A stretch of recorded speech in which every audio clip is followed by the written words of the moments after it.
An engineer's most important job is to document their results in a report or presentation so that other people can act on their recommendations. More often than not, the most important part of any report or presentation are the figures in the report. They will tell your story in a way that nothing else can. A well-presented figure can make a report, and a poor one can ruin it. MATLAB can help you make really good figures. In this video, the first thing I'll do is discuss the types of other plots that MATLAB can create. There are a lot of options, such as log plots, semi-log plots, pie charts, histograms, and so on. MATLAB's documentation will show you what plot types are supported and how to use them. I'm just going to show you where the documentation can be found. To open the basic help screen, type DOC at the command prompt and press Enter. Click on MATLAB and then select Graphics. Different plot types are discussed at the 2D and 3D plots link. You can browse around here to see how to create the type of plot that you want. As I said, most of these work in about the same way, so if you can use the plot command, you can probably use any of the other plotting functions. Now I'm going to talk about putting multiple plots in a single figure window. The important command here is the subplot function. Any of our previous commands for applying titles, labels, and so on still apply when we create plots using the subplot function. The general syntax of the subplot command is the function name, subplot, and three arguments, m, n, and p. M and n define the size of a grid of plots that will be created. The grid has m rows and n columns. P tells you which plot within this grid you want to activate. To determine the value of P for any section of the grid, start counting in the upper left corner of the grid. Count from left to right. When you get to the far right side of that row, move to the next row and continue counting again from left to right. Let's take a look at an example of what I'm talking about here. The example command is subplot 2, 3, 5. The command creates a grid of plots which has 2 rows and 3 columns. The plot numbers are 1, 2, and 3 in the first row. The plots in the second row are 4, 5, and 6. So the fifth plot is here. This command will create this figure, if it already isn't created, and activate this plot in the lower center of the grid. Any subsequent plot-related commands, such as plot, title, xlabel, and so on, will be applied to this plot. Now I'll demonstrate this example in MATLAB. For this exercise, I'm going to recreate the data we were working with in the previous video. We had a time vector t equals 0, 0.01, 10. We created a y vector, y equals 3 times exp of minus t over 2 dot times cosine of 4 times t.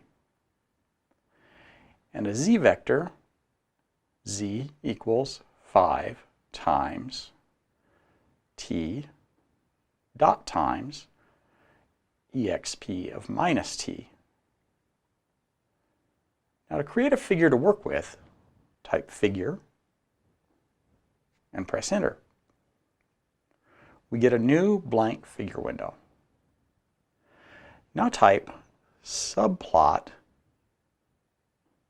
of 2, 3, 5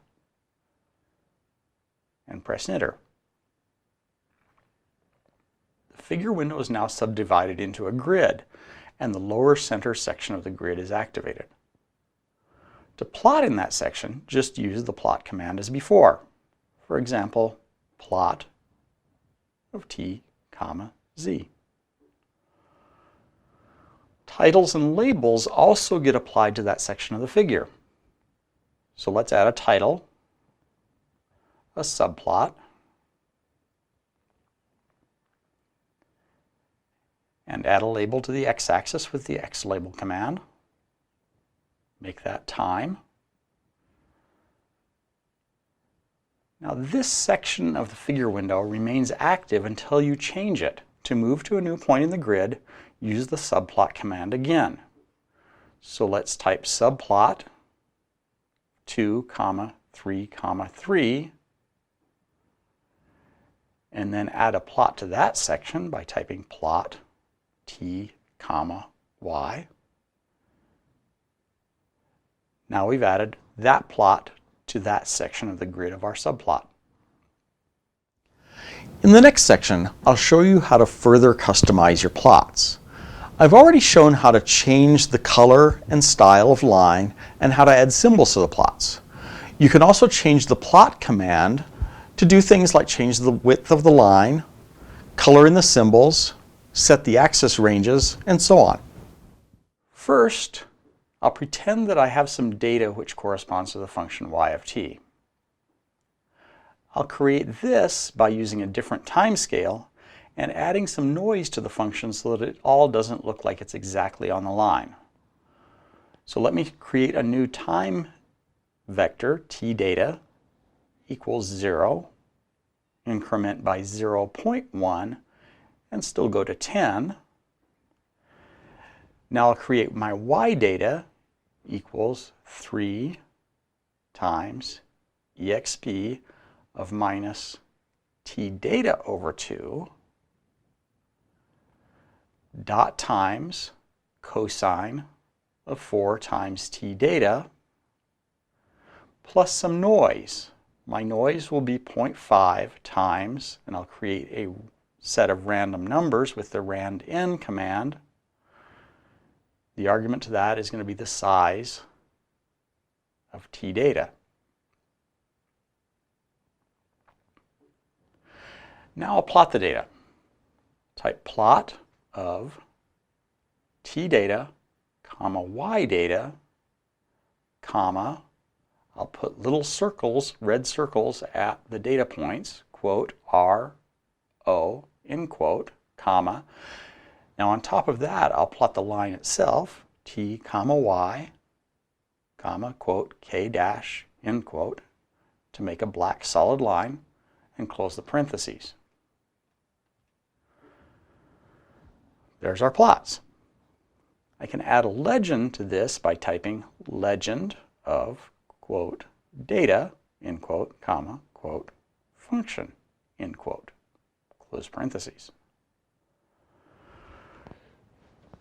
So far I haven't done anything new. We've just used commands we presented in the last video. Suppose though that I want to fill in the faces of the symbols on my data and make the line representing my function wider. I can use what are called name pair arguments to do this. There are name pair arguments for the line styles and markers I've been using. It's just easier to use the shorthand that we introduced earlier. You can find some of these arguments on the plot command help page. To see that, let's type doc plot. About 2/3 of the way down the page, we have the information we need.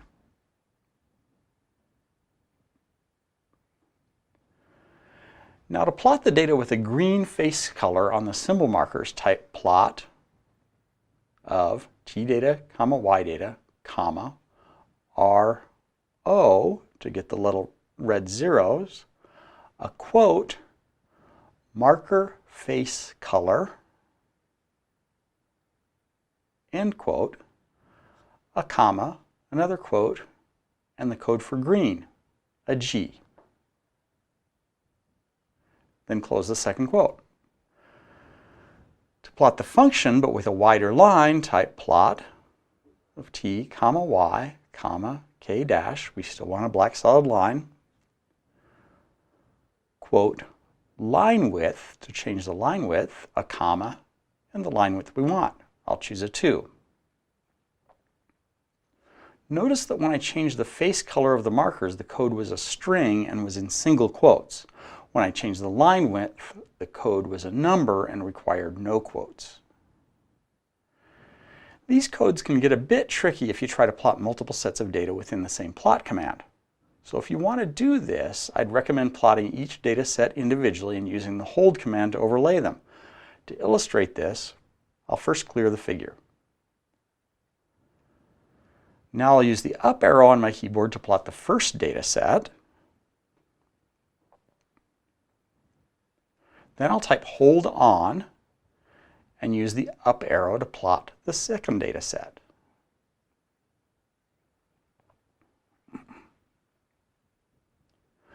You can customize the axes on your plots with the axis command. The command is axis. The argument to the function is an array containing the minimum x value, the maximum x value, the minimum y value, and the maximum y value in that order. So to change my axes, I'll type axis and open parentheses and open square bracket to denote that I'm inputting an array, and the range on my x and y axes. My minimum x will be -1, the maximum x will be 11, my minimum y will be -5, and I'll choose my maximum y to be 7. Now close the square brackets and close the parentheses. Let's look at our plot. My choice of axes is probably worse than what MATLAB defaulted to, but the point is that I can change the axes if I want. I could also change the tick marks on the axes and their labels with the x tick, y tick, x tick label, and y tick label options. I'm not going to demo those options. If you have the urge to use them, just search MATLAB's help for how to use them. Type doc axis. Axis properties is a link at the bottom of this page. This link will tell you more than you probably ever want to know about setting the properties of your axes.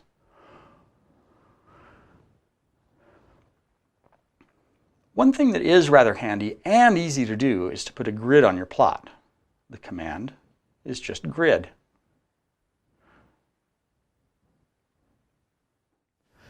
Now I'll talk about some customization of the annotations on the plots. It can be handy to use italics, subscripts, superscripts, and Greek letters at times. Luckily, all that's pretty easy to do. Recall that we use the title command to put a title above our figures, the X label and Y label commands to label the X and Y axes, and the legend command to add a legend. All of these commands accepted strings as their input arguments. There are some codes we can put into these strings to customize them though. To create a superscript, use the caret symbol. This is the same symbol you use for exponentiation. A subscript is denoted by the underscore character. For example, let's take our previous plot and add a title which shows the equation we used. The command would be a title, an open parenthesis, and a single quote to denote the start of a string. Let's let our title be y_1 equals 3, e, a caret symbol, an open curly bracket, -t/2, close curly bracket, cosine of 4t.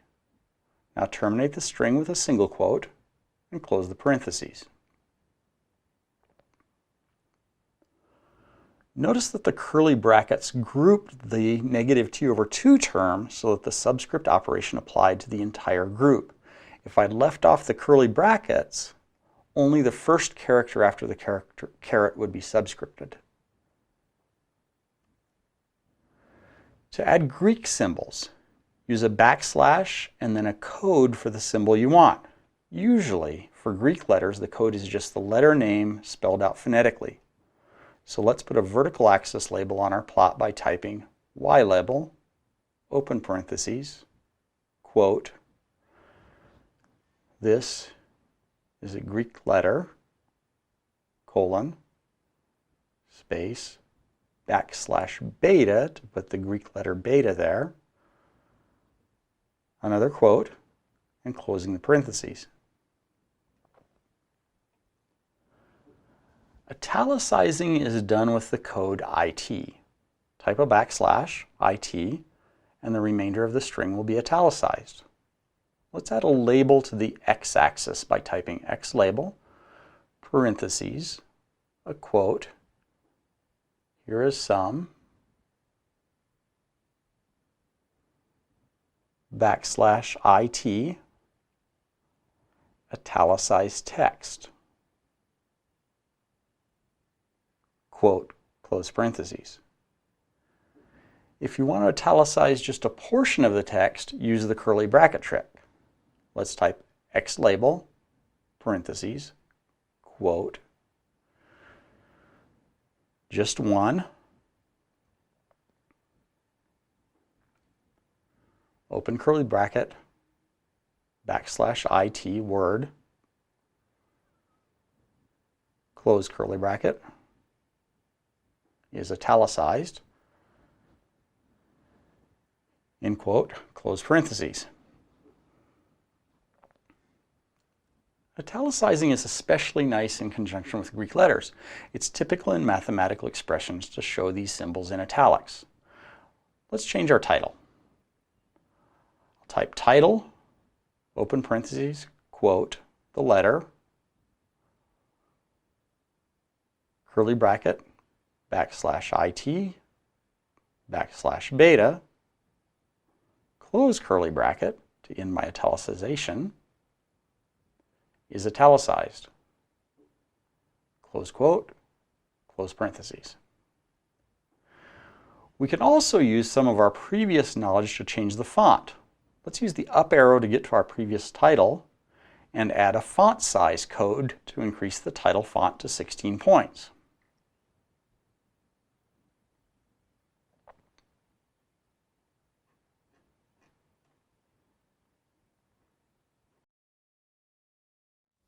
To end this video, I'll talk about putting numbers into plot annotations.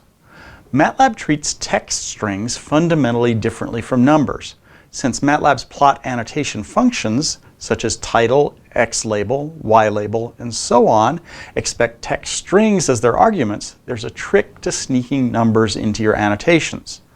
Luckily, it's not a very difficult trick. The MATLAB function num2string converts numbers to text strings. The command takes a number that's provided as an argument and returns a corresponding string. You can use the resulting strings to display calculated numbers. There is a slight modification that you'll need to do when you use the annotation function this way. The argument needs to be defined as an array of concatenated strings. To create the array, put square brackets around the list of strings, separate them by commas. You can insert a string created by the num2string command at any point in the array. First, I'll create a variable omega equals 2. Now I'll create a function that's based on omega. So new var equals cosine of omega times t data. Now let's create a new figure window and plot the function by typing plot of t data, comma, new var. I'll add a title which includes the value of omega by typing title, open parentheses, open square bracket to denote the beginning of an array, quote, the frequency is, colon, end quote, that's the first string, comma, num2string, the argument for that, which is omega, comma, quote, rad per second. That's our final string. Close square brackets, close parentheses. This trick can be especially useful if you're doing parametric studies where you're creating figures that correspond to the value of some parameter you're varying. You can loop through the values, create your plots automatically, and label them appropriately as they're created. I've introduced a bunch of material related to MATLAB's graphics in this last couple of videos. But there's still a lot of other stuff you can do with MATLAB's graphics. When I got my first version of MATLAB, it came with hard copy documentation. This is the book I got on using MATLAB. This is the book on using MATLAB's graphics. Now, MATLAB's grown a lot since those days, but I'm still betting that the documentation relating to graphics is probably just as voluminous as the documentation about the rest of MATLAB. An important topic that I didn't cover in this video is the concept of handle graphics. All components of MATLAB's figures have handles. By using handles to access the parts of your figure, you can exercise a lot of options that you can't by any other means. For example, the GCA command returns a handle to the current axis properties. This handle allows you to set the tick marks on the axes and the labels of these tick marks, for example. I also didn't talk about any of MATLAB's 3D plotting capabilities or MATLAB's ability to create movies from your figures.